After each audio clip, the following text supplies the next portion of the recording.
Il est très important de reconnaître une vérité sur laquelle Christ attire grandement notre attention, que dans un sens, il n'a jamais eu l'intention d'être à nouveau hors de ce monde, après être venu une première fois comme dans son héritage légitime. Il est venu le racheter, assurer son droit de souveraineté sur lui, et pour initier, continuer et achever la restitution de sa propre autorité. Tout ceci doit se faire par la manifestation de sa présence, que ce soit sous une forme ou une autre. Alors qu'il a beaucoup parlé de son départ et de son retour au Père, il a aussi rendu très clair sa présence permanente ici-bas, par les mots « Et voici, je suis avec vous tous les jours, jusqu'à la fin du monde ». Matthieu 28, 20.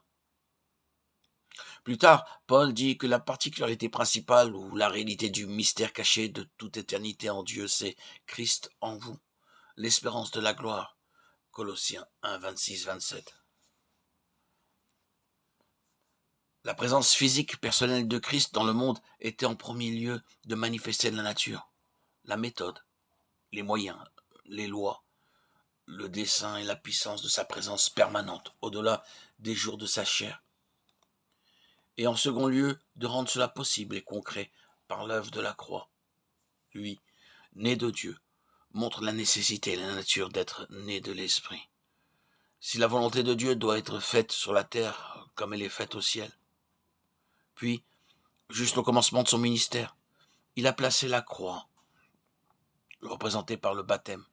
Dès lors, tout ce qu'il a dit et fait était dans la lumière et la puissance de la croix. L'enseignement de Christ ne pourra jamais être effectif et les œuvres de Christ ne pourront jamais se poursuivre, à moins que la croix ne soit la base. Essayer de répandre l'enseignement de Jésus ou de travailler à l'œuvre de Jésus sans avoir comme fondement tout ce qu'il a signifié par la croix, c'est travailler en vain et sans l'approbation du Père. Il sera nécessaire de revenir à ce sujet ultérieurement. Cependant, cela nous mène au point où nous voyons que, ayant par sa présence physique et personnelle établi la base et la nature de son œuvre permanente, il réalisa et donna par la croix la possibilité que les hommes soient amenés au même plan ou sur le même terrain. Ainsi, il changea la présence individuelle et séparée par la présence corporative et universelle. De cette façon, l'Église, qui est son corps, prit forme comme l'instrument permanent de son incarnation dans le monde. Cette Église formée de ceux qui, unis au Seigneur, sont avec lui un seul esprit. 1 Corinthiens 6, 17. Et la seule sorte d'Église qu'il reconnaît. Le mot ou terme corps n'est pas une simple métaphore. Les membres de son corps sont par rapport à Christ ce que notre corps physique est pour nous-mêmes le moyen par lequel nous nous manifestons, exprimons et agissons. Cette vérité est très exigeante. Elle va à la racine de toutes les questions de notre vie et de notre service.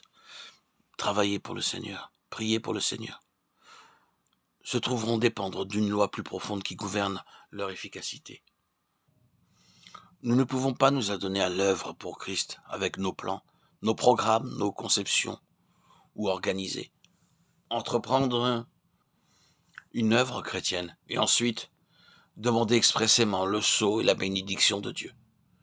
Nous ne pouvons pas prier, bien que nous le fassions avec ferveur, au point de verser des larmes, et obtenir de cette façon la réponse de Dieu. Ne pas s'en rendre compte amène grand nombre de personnes à désespérer, parce qu'elles ne voient pas de sceau à poser sur leur ardent labeur, ni de réponse à leur prière.